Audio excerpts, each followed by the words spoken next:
You are listening to Book Clips, a mini podcast in which authors or narrators do readings from novels. Check out the show notes for the synopsis and buy links for this book. Hi, this is C. Spencer, and I'll be doing a reading from my novel, On Second Thought. We need to go, I say, tucking my phone as I collapse over her shoulder and sulking a bit, sure. We do, she says. She holds me so tight, I can't let go. Before traffic backs up, I say. I know, she says, before traffic. I mean, what's this scent she's wearing? It's doing something to me. But after shoving bags in my deep trunk, amid those lenses and whatever else she brought, we're off and onto the highway and onto a new playlist, windows down, her elbow at the ledge, hand waving in the wind. Road trips, I think, are the ultimate way to go. No airports, no TSA, no creepy pat-downs, no flight cancellations, and nobody to confiscate my nail file. Still, I'm pushing 70 past a string of slow laners as I scan for patrol cars, and she doesn't seem to mind, and snapping the glove compartment as she digs for a map, finding it, giving it a shake, until that beam of sun shines through and down its crease, making it appear almost transparent in red and green, that crooked yellow line that drives us east.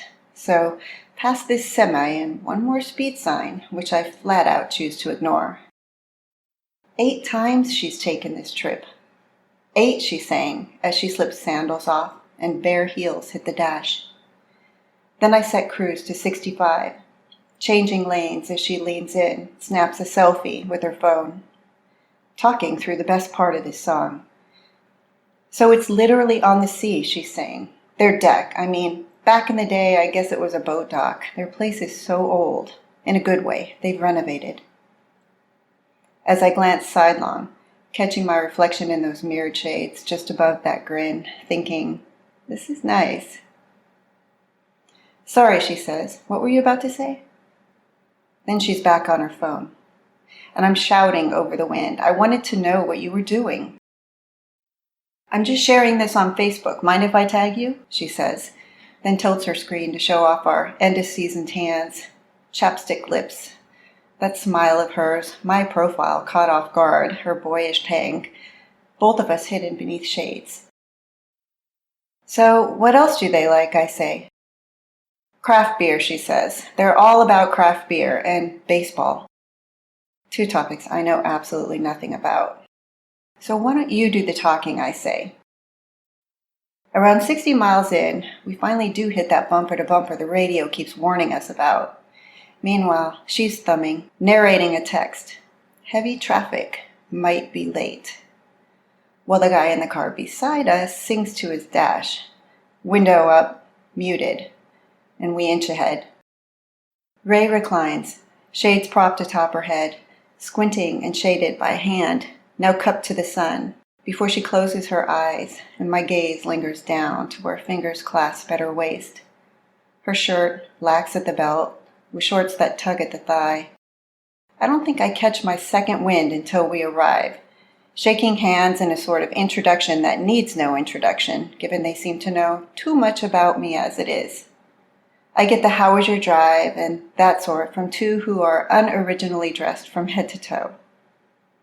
And amid their talk of playoffs and whatever else, I just sort of daze off, and I'm following their lead to the infamous deck or dock or whatever else you want to call it, taking it all in, intoxicated by the scent of the Atlantic, reclined in a low chair, resting feet at planks that quite literally, eventually, drop off to the sea, where Ray keeps asking, how are you doing? And can I get you anything? With a laugh that I can't help but adore. Near the edge, just before the drop, a simple slab of wood is resting on steel, now soldered into some sort of waist-high platform of a table, which is serving more than too many bottles of lagers and ales and odd soda brands, each with trendy labels, the good kind of tortilla chips, and not from the jar salsa, squares of cheese, and other things. And that carries us across 4.5 more topics until I'm feeling all too welcome here. So by evening, we head out to dinner at this place that's dimly lit with the big glass ocean view, and we're served hummus and a basket of crusty bread, then rigatoni marinara, baked cheese, Chianti. Until a few glasses in, after having indulged, we're heading back to the sand in a late setting sun, with 2 and eventually 3 getting to work on a bonfire, and sparks begin to fly in no time. It's really the same kind of conversation everyone has, time and again, with good people you can't see often enough. The jokes, the confessions, and still the fire grows, pops, as I catch that gaze, too intent on me. And she leans in with a simple, hey, and I say, hey, and she's asking to go for a dip, and I'm thinking, a night like this was made for bad hair and eating too much and drinking freely, not a dip in the sea, not bikinis. Yet she's pleading, and I'm wishing she didn't have to be so convincing like this, gripping, tugging me through, salty breeze as it whips hair across my face, and next we're ankle deep in a tide that keeps rolling in and out and over.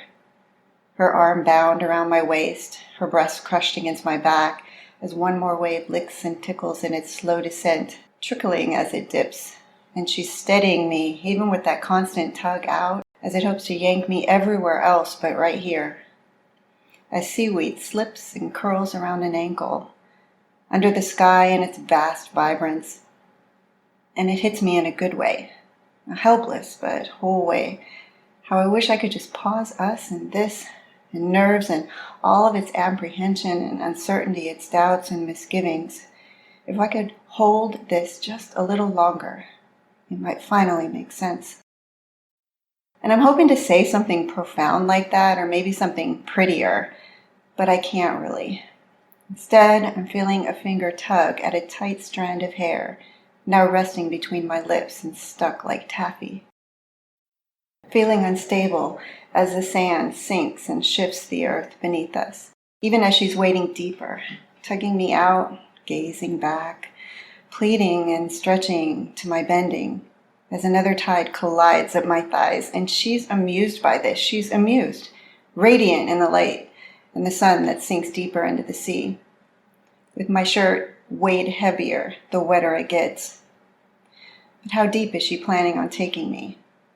My shirt drenched already, floating, a stream of foam resting between my breasts, her cheek wet against mine, that hair dripping, skin shivering. She's warm here. I can feel her, and her breath sends a chill down my spine. As she holds me through its lifting of hips before I settle into its dark, it swells around us, her thumb smudging against my lips. I can taste its salt on my tongue, and I reach above and I tongue tight strings off the nape of my neck, and my top just floats right off.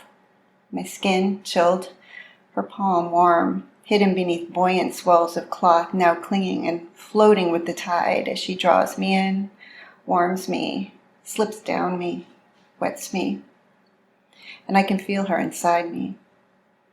That flicking light on the horizon, the tang of salt along her skin, until I've lost count of the waves still crashing.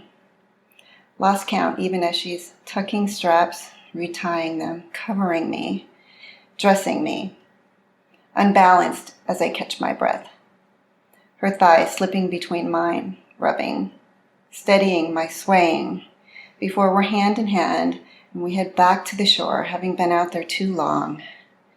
And we make our way over, smitten, guilt-ridden, the sand rough, the fire hot, marshmallows roasting to a sweet, crisp chestnut. Me indulging in her lurid stare, how she felt out there, how it still feels. You've been listening to C. Spencer, reading from my novel, On Second Thought. You have been listening to Book Clips. Check out the show notes for the synopsis and buy links for this book. If you are interested in showcasing your novel, then check out the show notes for more information.